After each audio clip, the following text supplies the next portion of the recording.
आज जळगाव महानगरपालिकातर्फे शहराच्या आपत्कालीन व नागरी सेवांना अधिक सक्षम करण्यासाठी 2 अत्याधुनिक अग्निशामक बंब तसेच 3 JCB यंत्रांचे लोकार्पण करण्यात आले।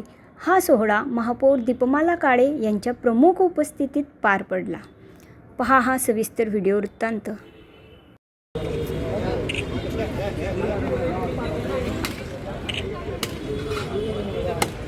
ताई, आज आपल्या हस्ते आणि महापौरांच्या हस्ते उपमहापौरांच्या हस्ते या ठिकाणी JCBचं लोकार्पण करण्यात आलं आहे। आज आपण सर्वांच्या म्हणजे महापौर, उपमहापौर, आयुक्त साहेब आणि सन्माननीय सर्व नगरसेवक, गटनेते यांच्या शुभ हस्ते आपण नवीन गाड्यांचे आज उद्घाटन इथे केलेले आहे। आरोग्य डिपार्टमेंटला आपण 3 JCB हे नवीन घेतलेले आहे आणि फायर डिपार्टमेंटचे 2 आपण फायर फायटर हे नवीन आलेले आहे।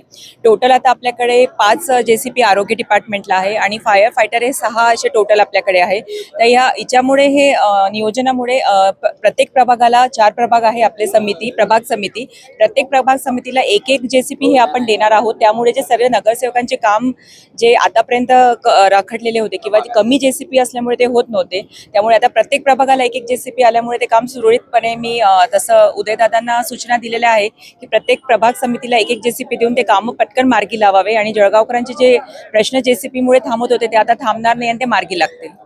आता जो कचऱ्याचा प्रश्न आहे तुमच्यासोबत प्रलंबित आहे, त्यावर तुमचं काय करायचं? कचऱ्याचं नियोजनही आम्ही आता केलेलं आहे। आज मी मुद्दामून JCBचं उद्घाटन इथे आपण आकाशवाणी चौफुलीत हायवेवर ठेवलेलं आहे। उद्घाटन झाल्याबरोबरच आपण आज कामाला ते लावत आहोत आणि जे हायवेवरचे जे कचरा आपण इथे डंप टाकलेला होता तो आपण साफ करून घेत आहोत। आणि मला जळगावच्या जनतेलाही आवाहन करायचं आहे की जेही आता मी काही बोर्ड पालक तिथे लावणार आहे की जेही वेस्ट मटेरियल वगैरे कोणी पण येऊन हायवेच्या काठी टाकून जात आहे ते टाकू नये। आणि लोकांना आवाहन करेल की तुम्हाला कोणी दिसलं की ते टाकताना कोणी एम्प्टी करताना तिथे तुम्हाला हायवेवर दिसलं की एक सुजन नागरिक म्हणून, जळगावचे नागरिक म्हणून त्याचा तुम्ही फोटो घेऊन आम्हाला जे आपले उदयदादा असतील किंवा महापौर ताई असतील त्यांना तुम्ही व्हॉट्सअपवर पाठवू शकता की आपण त्याच्यावर एक दंडकारमक जे आपण कारवाई त्यांच्यावर करू शकतो आणि ते कारवाई केल्यामुळे ते थांबू शकेल आणि जे वेस्ट मटेरियल कोणी पण आणून इथे टाकत आहेत रस्त्यांच्या हायवेच्या याला ते टाकलं जाणार नाही। त्यामुळे लोकांना आवाहन करते। मी नक्कीच थोड्या येत्या दिवसामध्ये एक हेल्पलाईन नंबर, महापौरांचा एक हेल्पलाईन नंबर तो चालू करण्यात येणार आहे। आता सध्या तुम्ही माझ्या व्हॉट्सअप नंबरवर किंवा उदय पाटील आरोग्य डिपार्टमेंटचे जे हेड आहे त्यांच्या याच्यावर किंवा उपमहापौर मनोज दादा यांच्या याच्यावरही तुम्ही ते टाकू शकता। या अगोदर असं होतं की कुठेतरी लोकार्पण जायचं, मात्र आता प्रत्यक्ष जागेवर लोकार्पण करण्याचा नवीन पायंडा।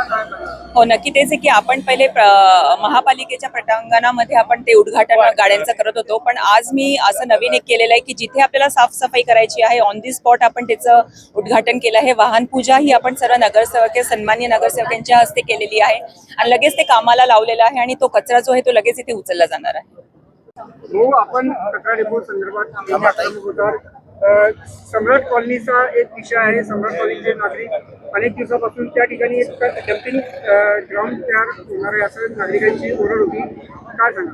तिथं डम्पिंग ग्राउंड तयार नाही होणार आहे। आपण फक्त ते शिफ्टिंगचं काम सुरू होणार होतं, पण काही संबंधित नगरसेवक असतील तिथले जे नागरिक होते त्यांनी त्यांच्याकडे तक्रारी केल्या आणि ते काम थांबवण्यात आलंय। तर निश्चित आम्ही 3 आपल्याकडे जागा आहेत, पर्याय व्यवस्था आहेत, तर तिच्यावर आम्ही डिसिजन घेऊन लवकरात लवकर काम सुरू होईल।